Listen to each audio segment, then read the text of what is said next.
আসসালামু আলাইকুম, স্বাগত জানাচ্ছি আরটিভির সকালের সংবাদে। আপনাদের সঙ্গে আছি আমি অন্তরা সরকার অর্থী। যেখানে জোটের দূরত্ব কমাতে উদ্যোগ নিয়েছে ক্ষমতাসীন বিএনপি, সেখানে ক্ষমতার বাইরে থাকা জামায়াতের জোট ছাড়তে শুরু করেছে শরিক দলগুলো। নির্বাচনের পর জামায়াত নেতৃত্বাধীন জোটে দেখা দিয়েছে ভাঙন। ঐক্যের কর্মসূচি থেকে দুটি দলের সরে দাঁড়ানোর ঘোষণা আর কওমি ঘরানার নতুন ইসলামিক রাজনৈতিক জোট গঠনের গুঞ্জনে ভাঙনের সুর 11 দলীয় জোটে। তবে ভবিষ্যতে সংকট মোকাবেলায় জোটের পথ চলার নতুন অধ্যায় শুরু হয়েছে বলে জানিয়েছেন শরিক দল ও বিএনপি নেতারা। আরও জানাচ্ছেন শামীম চৌধুরী। জামায়াতের নেতৃত্বে 11 দলীয় ঐক্যে যখন ভাঙনের সুর, তখন নতুন সমীকরণ মেলাতে ব্যস্ত ক্ষমতাসীনরা। ইতোমধ্যে জামায়াত জোটের কর্মসূচি থেকে সরে দাঁড়িয়েছে খেলাফত মজলিস ও বাংলাদেশ খেলাফত আন্দোলন। অন্যদিকে হেফাজতে ইসলামের উদ্যোগে কওমি ধারার কয়েকটি দলকে নিয়ে নতুন জোট গঠনের তৎপরতাও বাড়িয়েছে রাজনৈতিক কৌতূহল। গত 12 ফেব্রুয়ারির নির্বাচনে একক সংখ্যাগরিষ্ঠতা নিয়ে সরকার গঠন করে বিএনপি। সরকারে প্রতিনিধিত্ব না পাওয়া এবং দীর্ঘ সময় জোটের মধ্যে আনুষ্ঠানিক বৈঠক না হওয়ায় বেশিরভাগ শরিক দলের মধ্যে তৈরি হয় অসন্তোষ। তবে সেই দূরত্ব কমানোর বার্তা আসে গত 20 জুলাই। রাষ্ট্রীয় অতিথি ভবন যমুনায় যুগপৎ আন্দোলনের শরিক দল ও জোটের শীর্ষ নেতাদের সঙ্গে বৈঠক এবং নৈশভোজে অংশ নেন প্রধানমন্ত্রী ও বিএনপি চেয়ারম্যান তারেক রহমান। সামনের দিনে সরকারকে প্রশাসনিক ও রাজনৈতিকভাবে নানা চ্যালেঞ্জের মুখোমুখি হতে হবে। সেই প্রস্তুতির অংশ হিসেবে শরিক দলগুলোর সঙ্গে সমন্বয়ের বিকল্প দেখছে না বিএনপি নেতৃত্বাধীন শরিক দলের এই নেতা। পরিস্থিতিটা সামনে আরো জটিল হবে, আরো অনেকে সরকারকে ব্যর্থ করতে চান, এরকম ইঙ্গিত আমরা দেশের ভেতরে দেশের বাইরে থেকে আমরা শুনতে পাচ্ছি। ফলে একলা চলাটা খুবই বিপজ্জনক একটা পথ আর কি। 20 জুলাইয়ের এই শুভেচ্ছা বৈঠকের মধ্য দিয়ে প্রধানমন্ত্রীর যে বক্তব্য, তার যে উষ্ণতা এবং তিনি যে দায়িত্ব নিয়ে যেভাবে তিনি কথা বলেছেন, তাতে মনে হলো যে সরকার যুগপথের শরীর রাজনৈতিক দলগুলোকে নিয়ে সামনের যে চ্যালেঞ্জগুলো রাজনৈতিক, সামাজিক, অর্থনৈতিক, তারা ঐক্যবদ্ধভাবেই তারা আসলে এটাকে চলতে চান। পর্যায়ক্রমে রাজনৈতিক ও প্রশাসনে অন্তর্ভুক্তির মাধ্যমে জোটের শরিক দলগুলোর সঙ্গে সামনের দিনগুলোতেও একসঙ্গে পথ চলা আরও সুদৃঢ় হবে বলছে বিএনপি। একটা সম্মিলিত জোটের মাধ্যমে, সম্মিলিত ইচ্ছার মাধ্যমে বিএনপির নেতৃত্বে একটি জোট ক্ষমতায় এসছে। তো আরও সময় আছে সামনে, নিঃসন্দেহে সরকারে কোথায় কাকে কোন পর্যায়ে দেওয়া যায়, এটা তো একটা চিন্তা ভাবনার ব্যাপার। হ্যাঁ, কোন মানুষটা কোন পদের জন্য উপযুক্ত, কাকে কোন জায়গায় দিলে পরে তার স্ট্যাটাসের সাথে মিলবে, মর্যাদার সাথে মিলবে, এভাবে চিন্তা করেই সেটা দেওয়া হবে বা দিয়ে যাচ্ছে সরকার। জামায়াত নেতৃত্বাধীন 11 দলীয় জোটে যখন ভাঙনের সুর, তখন জোটের শরিক দলগুলোর সঙ্গে বিএনপি চেয়ারম্যানের বৈঠক রাজনৈতিক মাঠে বিএনপি নেতৃত্বাধীন জোটকে আরও শক্তিশালী করবে বলে মত রাজনৈতিক বিশ্লেষকদের। শামীম চৌধুরী, আরটিভি, ঢাকা। এলএনজি টার্মিনালে যান্ত্রিক ত্রুটিতে গ্যাস সংকটের কবলে রাজধানী সহ পুরো দেশ। বাসাবাড়ি, ফিলিং স্টেশন, শিল্প কারখানা সবখানেই গ্যাসের সংকটে নাকাল মানুষ। ঘন্টার পর ঘন্টা লাইনে অপেক্ষা করেও কাঙ্ক্ষিত গ্যাস পাচ্ছেন না চালকরা। এমন পরিস্থিতিতে কর্মঘণ্টা নষ্টের পাশাপাশি কমেছে আয়।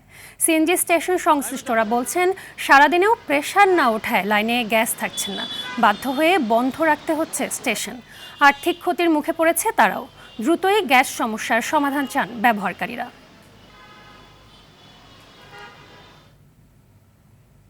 দর্শক, গ্যাস সংকট বিষয়ে জানতে রাজধানীর মালিবাগ এলাকা থেকে যোগ দিচ্ছেন সহকর্মী মোহাম্মদ সায়েম। সায়েম, সিএনজি স্টেশনগুলোর পরিস্থিতি কি, যানবাহন চালকরা কি বলছেন? জি অর্থে আমি এই মুহূর্তে রয়েছি রাজধানীর তেজগাঁও ফিলিং স্টেশনে। এখানে কিন্তু আমি যদি একটু বলি যে এখানে কিন্তু সকাল 9টার পর থেকে গ্যাস পাওয়া যাচ্ছে না, যে কারণে আপনি দেখতে পাচ্ছেন যে এখানে অনেকগুলো গাড়ি তারা কিন্তু সারিবদ্ধভাবে দাঁড়িয়েছে।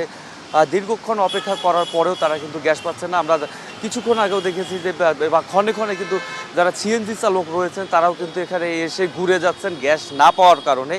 আমরা এখানকার কর্তৃপক্ষের সাথে কথা বলেছি, তারা আমাদেরকে যেমনটি জানিয়েছেন যে গ্যাসের চাপ না থাকায় তারা কিন্তু নিয়মিত গ্যাস সরবরাহ করতে পারছেন না। এবং এই চিত্র শুধুমাত্র যে ঢাকার তেজগাঁও ফিলিং স্টেশনে এমনটি না, এটা কিন্তু সব পুরোপুরি ঢাকা সহ দেশের বিভিন্ন জায়গায় কিন্তু এই একই অবস্থা রয়েছে। সরকারের পক্ষ থেকে আমরা যেটুকু জানতে পেরেছি যে সিএনজি যে টার্মিনালটি রয়েছে, এনার্জি টার্মিনাল, সেখানে ক্ষতিগ্রস্ত হওয়ার কারণে কিন্তু এখন পর্যন্ত সেটা পুরোপুরি সেরে ওঠেনি, যে কারণে এখানে গ্যাস সংকটের গ্যাস সরবরাহ পুরোপুরি তারা করতে পারছেন না।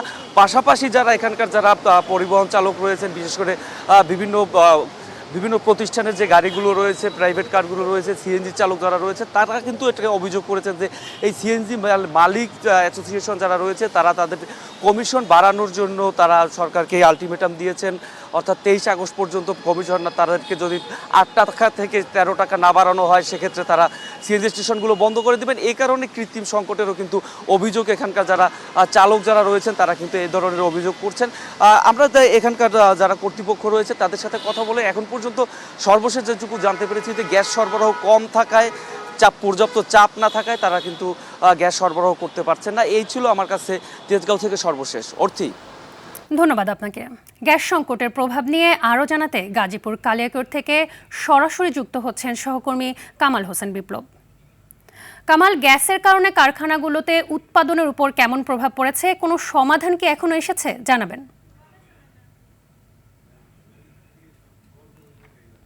সারা দেশে তেমনি কালিয়াকৈরেও কিন্তু ব্যাপক গ্যাস সংকট রয়েছে। সিএনজি পাম্প, বাসাবাড়ি এবং শিল্প কলকারখানা। আমি সকাল থেকে বিভিন্ন শিল্প কলকারখানা ঘুরে দেখেছি। আসলে শিল্প কলকারখানায় কিন্তু গ্যাসের ব্যাপক সংকট রয়েছে। যেখানে 15 পিএসসি থাকার কথা সেখানে কিন্তু 4-5 এমনকি জিরোতে কাটা এসে যায়, যার ফলে কিন্তু উৎপাদনে ব্যাপক ব্যাহত হচ্ছে। আমি কর্তৃপক্ষদের সাথে কথা বলেছি, আসলে বেশ কিছুদিন ধরে এই কারখানায় গ্যাস সংকট রয়েছে। তবে এই সংকট যদি থাকে তাহলে কিন্তু উৎপাদনে ব্যাপক ব্যাহত হয়। আপনারা জানেন যে বিভিন্ন যে তাদের শিপমেন্ট রয়েছে এবং যে বিদেশি বায়াররা রয়েছে তারা কিন্তু তাদের কথা মতো একটা তারিখ নির্দিষ্ট করে দিয়েছে। সেই নির্দিষ্ট মতো এই শিপমেন্ট তাদের দিতে হবে। যদি না দেওয়া যায় তাহলে সেক্ষেত্রে কিন্তু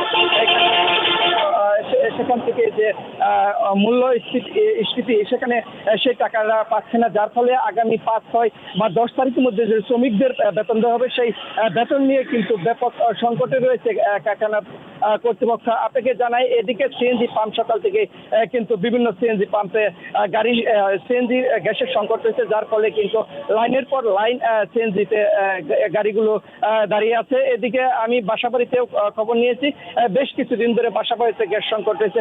সব মিলে বলি যে এদিকে গাজীপুরে কালিয়াকৈর প্রায় 3 শতাধিক শিল্প কারখানা রয়েছে। এই গ্যাস সংকটের কারণে অনেক শিল্প কারখানায় বন্ধের উপক্রম হয়ে রয়েছে। তবে এই গ্যাস সংকট যদি দ্রুত সমাধান না হয় সেক্ষেত্রে কিন্তু অনেক কারখানায় বন্ধ হয়ে যাবে বলে জানিয়েছেন এমনটি।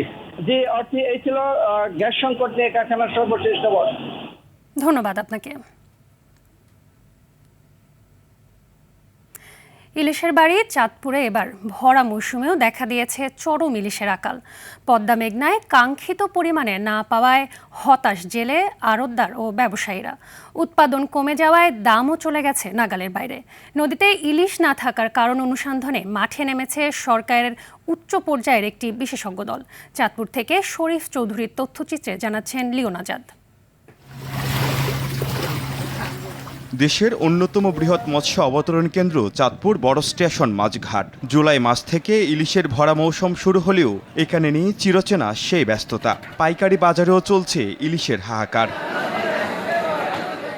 অন্য বছরগুলোতে এ সময় প্রতিদিন 1 থেকে 1,500 মন ইলিশ কেনাবেচা হলেও এখন আসছে মাত্র 40 থেকে 50 মন। সরবরাহ কম থাকায় বাজারে 1 কেজি ইলিশ বিক্রি হচ্ছে 3,500 টাকায়।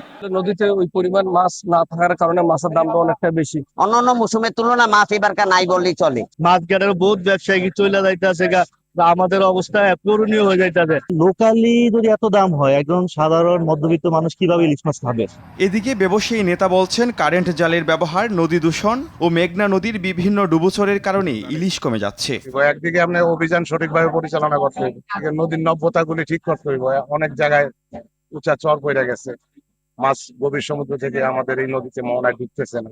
ইলিশের এই অস্বাভাবিক সংকট কেন তা খতিয়ে দেখতে মাঠে নেমেছে বাংলাদেশ মৎস্য গবেষণা ইনস্টিটিউট এবং CEGIS এর 5 সদস্যের একটি বিশেষজ্ঞ দল। নেতৃত্বে রয়েছেন দেশের প্রবীণ ইলিশ গবেষক ডক্টর আনিসুর রহমান। দূষণ সহ খাদ্য কমতি বা কোনো বাধার সম্মুখীন হয়, এটি তো হচ্ছেই, বোঝাই যাচ্ছে যে তাদের জীবনচক্রে তারা একটা বিরূপ আঘাত পাচ্ছে, তো তারা যে কোনো সময় তাদের রূট পরিবর্তনও করতে পারে। স্থানীয় মৎস্য কর্মকর্তাদের মতে নদীর নাব্যতা সংকট, ডুবোচর ও দূষণ রোধ করা না গেলে ইলিশের এই বিপর্যয় ঠেকানো কঠিন হবে। ভরা মৌসুমে নদীর চেনারূপ ফিরিয়ে আনতে দ্রুত কার্যকর পদক্ষেপ চান সংশ্লিষ্টরা।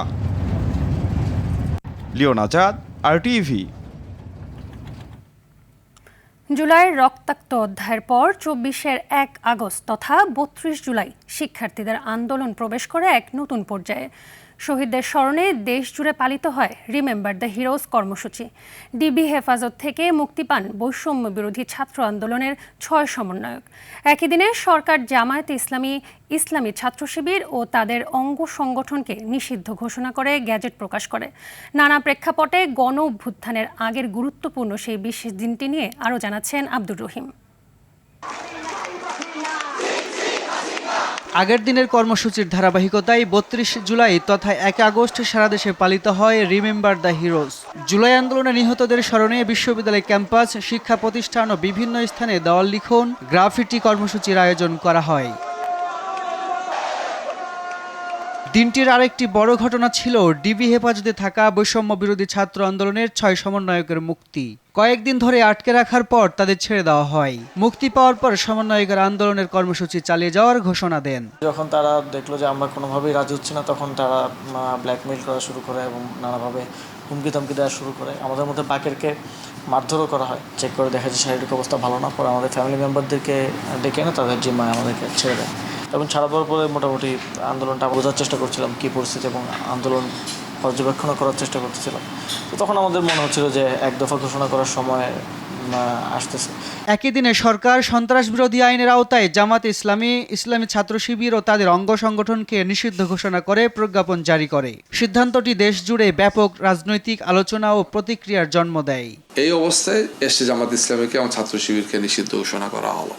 এটা নিঃসন্দেহে আমাদের জন্য একটা বড় আঘাত ছিল। এই নিষিদ্ধ করার মাধ্যমে যাতে আমরা এমন কিছু করি যাতে প্রমাণিত হয় যে এটা একটা নির্দিষ্ট দলের আন্দোলন, এটা কোনো দেশবাসীর আন্দোলন না, সাধারণ মানুষের আন্দোলন না।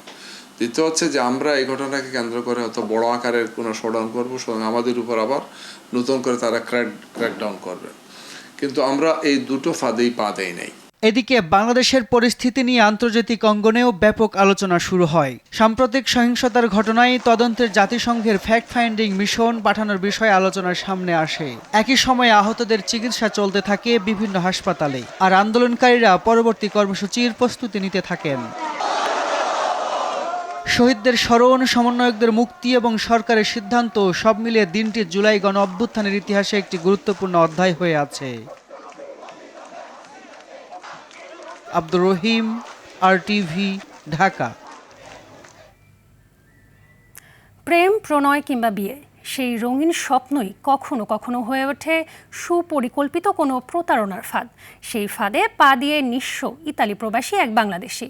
চাঞ্চল্যকর এই ঘটনার অনুসন্ধানে বের হয়ে আসে অন্ধকার জগতের গল্প। প্রবাসী স্বামীর লাখ লাখ টাকা হাতিয়ে মানসিক নির্যাতন করে বাধ্য করে বিচ্ছেদে। আর বিচ্ছেদের 3 দিনের মাথায় ওই নারীর নতুন বিয়ে জাগায় নানান প্রশ্ন। এসব অভিযোগের সত্যতা খোঁজার চেষ্টা করেছেন সহকর্মী দীপ্ত চন্দ্রপাল।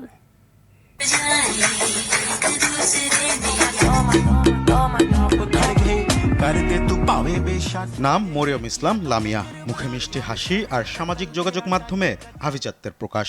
এই রূপ ও আলিশান জীবনের আড়ালে রয়েছে এক ভয়ঙ্কর প্রতারণার জাল। অনলাইন মাধ্যম ঢাকা রিয়েল সিক্রেট সার্ভিস নামে এই সাইটের আড়ালে অনৈতিক কর্মকাণ্ড আর ছলনায় পুরুষদের ফাঁদে ফেলাই তার মূল পেশা। সেই ফাঁদেই পা দিয়েছিলেন ইটালির রেস্টুরেন্ট কর্মী রোকন। দেশের একটি রেস্টুরেন্টে পরিচয়ের পর প্রেম, আর সেখান থেকেই শুরু হয় সর্বশান্ত হওয়ার গল্প। সম্পর্কের শুরু থেকেই নানা অজুহাতে টাকা ও মূল্যবান সামগ্রী হাতিয়ে নিতে থাকেন লামিয়া। এরপর একদিন কৌশলে প্রবাসীকে বাসায় ডেকে জিম্মি করে জোরপূর্বক বিয়ে করেন তিনি। আমি এই পর্যন্ত চট্টগ্রামে একটা বিয়ে হয়েছে, ওইটার প্রমাণ হয়েছে, ওটা ও আমার নিজের মুখে স্বীকারও করছে, ওর আত্মীয় স্বজন স্বীকার করছে রবিন এটা একটা অ্যাক্সিডেন্ট হয়ে গেছে। পরবর্তীতে মিরপুরে আওয়ামী লীগের কাউন্সিলর ওনার ছেলে নাম রুজান, ওর সাথে দীর্ঘদিনের তার প্রেমের সম্পর্ক ছিল, এগুলো আমি আগে কিছুই জানতাম না। ওই ছেলের সাথে ওই ছেলেকে বিয়ে করার জন্য আমাকে যেভাবে তারা ফাঁদে ফেলেছে, সেম ভাবে ওই ছেলেকে বিয়ে করার জন্য অনেক চেষ্টা করেছে। বিয়ের পর নানা রকম আর্থিক আর মানসিক চাপে চ্যাপ্টা হওয়ার কথা জানান ভুক্তভোগী। এখন আমাকে চাপ দিতেছে যে আমি তাকে প্রতি মাসে 50,000 দিই, সে একটা মেয়ে থাকে, আমাকে বলতেছে আমাকে এইটা দাও, আমাকে ওইটা দাও। পরে আমি বলি যে আমি মাসে যত টাকা ইনকাম করি সব যদি আমি তোমাকে দিয়ে দিই তাহলে আমার ফিউচারটা কি হবে। বিয়ের পরেও থামেনি লামিয়ার অপকর্ম, কারণ স্বামী বিদেশে।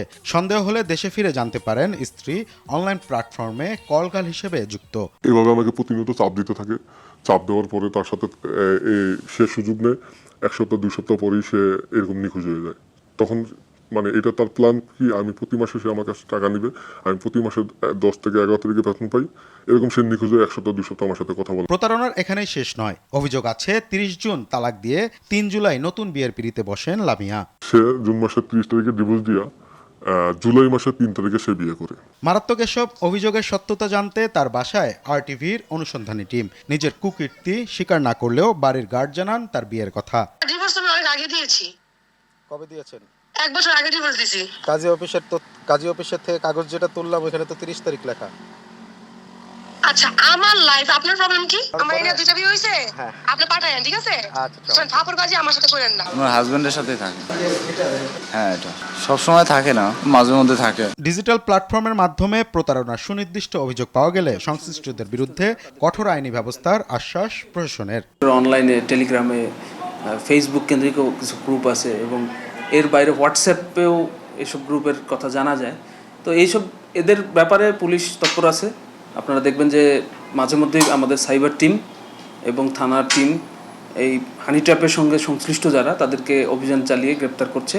ভার্চুয়াল মাধ্যমে গড়ে ওঠা আবেগপ্রবণ সম্পর্কে জড়ানোর আগে প্রবাসীদের আরও সতর্ক ও সচেতন হওয়ার পরামর্শ আইনশৃঙ্খলা বাহিনীর। দীপ্তচন্দ্র পাল, RTV, ঢাকা।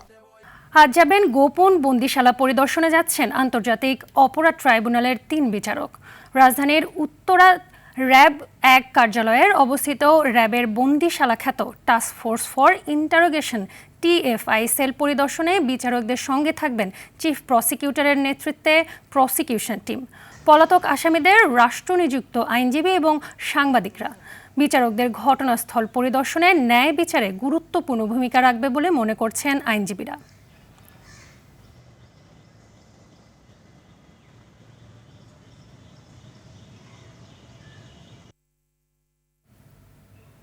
খুলনার দিঘলিয়ায় ট্রাক চাপায় একই পরিবারের 3 জন নিহত হয়েছে। এ সময় আহত হয় আরও 2 জন। শুক্রবার রাতে উপজেলার আমবাড়িয়া এলাকায় এ দুর্ঘটনা ঘটে। নিহতরা হলেন নড়াইল জেলার কালিয়া উপজেলার ফারজানা খাতুন, তার মেয়ে মাইমুনা ও ফারজানার বোন রুবিয়া খাতুন। মোটরসাইকেল চালক শিহাব শেখ ও ভ্যান চালক গুরুতর আহত হয়। দিঘলীয় থানার ওসি তদন্ত শুভ্র প্রকাশ বলেন, রূপসা হয়ে মোটরসাইকেল যোগে নড়াইলের কালিয়ার দিকে যাওয়ার পথে বিপরীত দিক থেকে আসা একটি ভারী ট্রাককে সাইড দিতে গেলে মোটরসাইকেলটি ট্রাকের নিচে চলে যায় এবং ঘটনাস্থলে 3 জনের মৃত্যু হয়। সকালের সংবাদ এ পর্যন্তই। মধ্যাহ্নের সংবাদ দুপুর 12টায় দেখার আমন্ত্রণ রইল। ধন্যবাদ সবাইকে।